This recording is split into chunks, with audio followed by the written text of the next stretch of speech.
Hey there, so you're a Nissan owner and you've got that dreaded warning light staring back at you?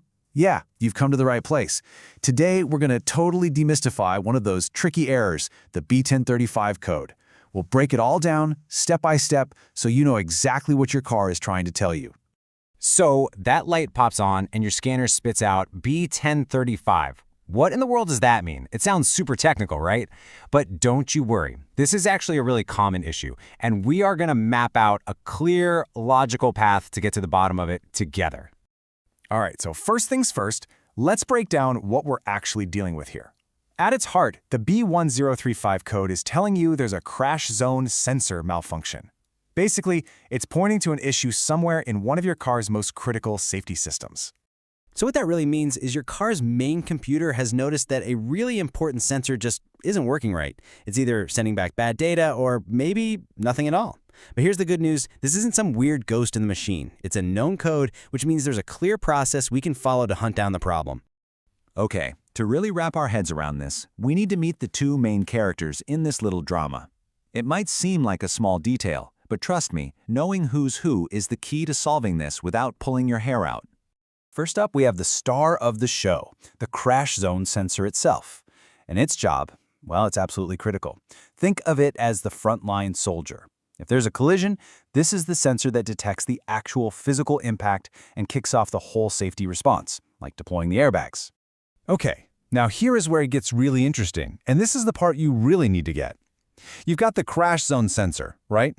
That's like the guard at the gate. It's the one that physically feels an impact. But then, there's this other thing called the diagnosis sensor unit. Think of that as the security manager who's always watching the guard, making sure they're awake and on the job. So this B1035 code, it could mean the guard fell asleep, or it could mean the manager's radio is broken. See? It could be either one. All right, now that we know who the players are, let's get our hands dirty. We're going to walk through a really logical step-by-step diagnostic process. We'll start with the easy stuff first and work our way up from there. So here's our game plan. It's a pretty straightforward three-step process. First, we check the wiring. Simple enough. If that looks good, we'll test the crash zone sensor. And if we're still stuck, we'll check its boss, the diagnosis sensor unit. And believe me, doing it in this order is going to save you a ton of time and probably some money too. Okay, step one.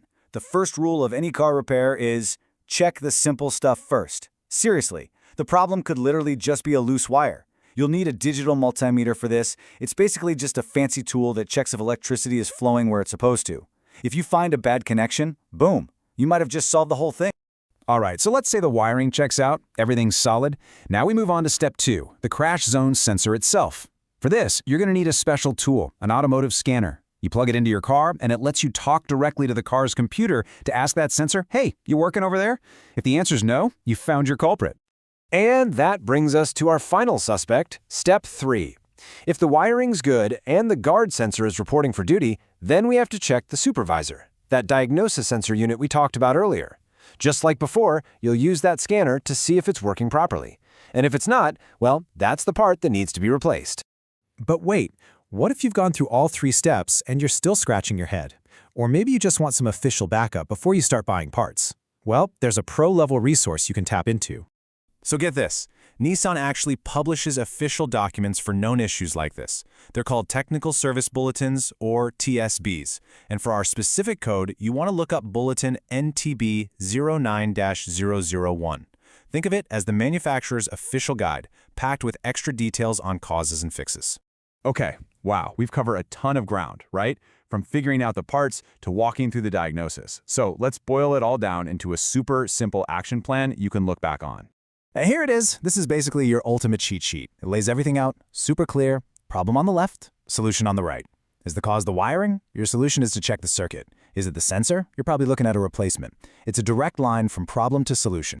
And honestly, that's the whole point of this. That warning light might look scary, but once you know what's behind it, it's totally manageable. Just having this knowledge puts you in the driver's seat, no pun intended, to tackle the problem with confidence. So there you have it. We've gone through the what, the why, and the how for Nissan's B1035 code. You've got the knowledge now. The only thing left to ask is, what's your next move?